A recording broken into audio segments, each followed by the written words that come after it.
Okay, welcome back. This is a little bit of a module I'm going to throw in here as a bonus when you're actually interviewing. Uh, we may do a complete new course on interviewing, but I want you to have this piece when you're interviewing. And it's the reason it's so important is because you can either win the opportunity or lose the opportunity based on just a little bit of personality that shows up that triggers something in the mind of um, the interviewer, and that is the extremes of being too egotistical, which I'm going to call hubris.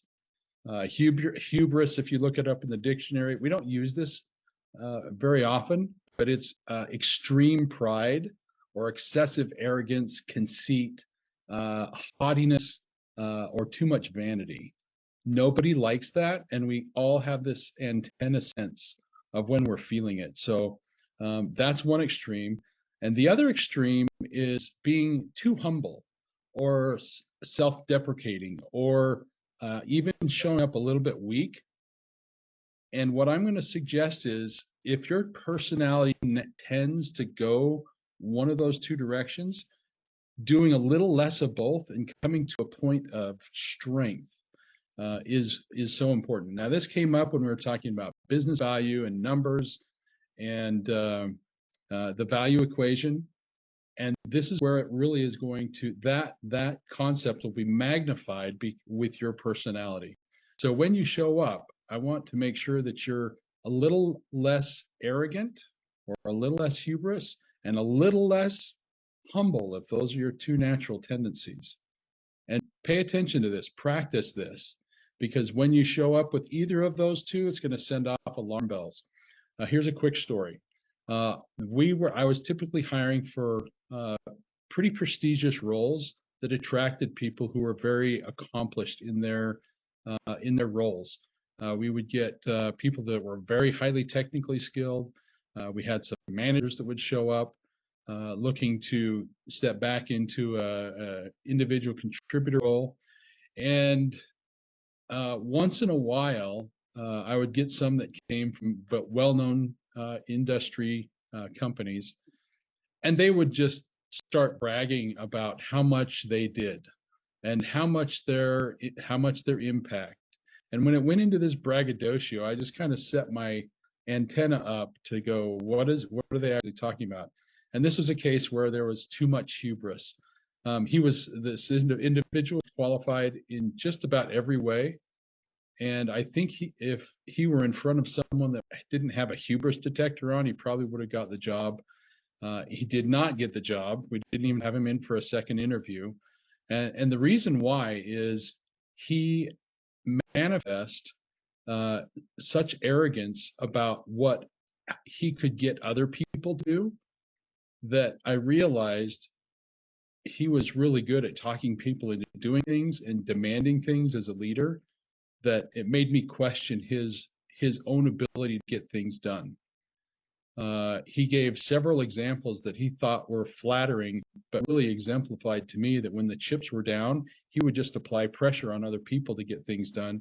And he felt, and because he was showcasing it this way, that that was a valuable skill, is to get angry or put pressure on other people to get things done rather than roll up his shirt sleeves and get it done himself.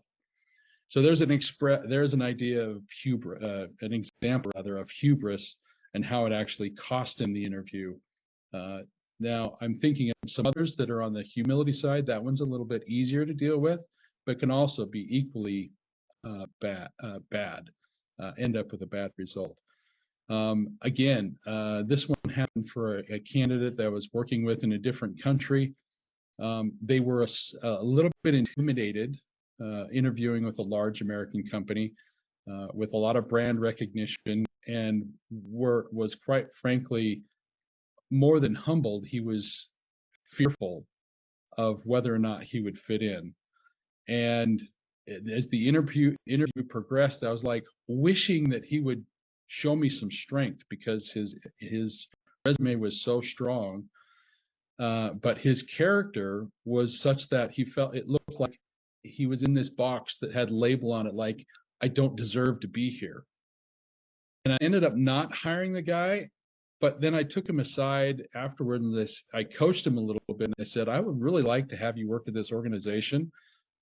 But we're going to need a little bit more strength and a little bit more backbone in helping, having confidence in what you bring to an organization. Now, I couldn't share with him much, but I just sent him a couple of book titles in hopes that he would come back and be able to present himself in a little more powerful way for the things that he had actually accomplished. So reduce hubris, reduce humility, and bring them to the center with strength. Another way to think of this is this is what I have to offer versus can you help me? I hope you can see the difference between that. One is leaning up against the organization, and one is bringing value to the organization. And so listen to the way and the tone of voice and the words that you use in your interviews, and ensure that you're bringing to them what you can offer. This is what I can bring to the table. This is the value that I can bring, rather than, can you help me find a job? Or how the benefits good? I hope that makes sense. So a little tip to help you present yourself well, because I want you to get that job and I want them to be satisfied and I want you to be satisfied once you actually get that job. All right, till the next tip, keep moving.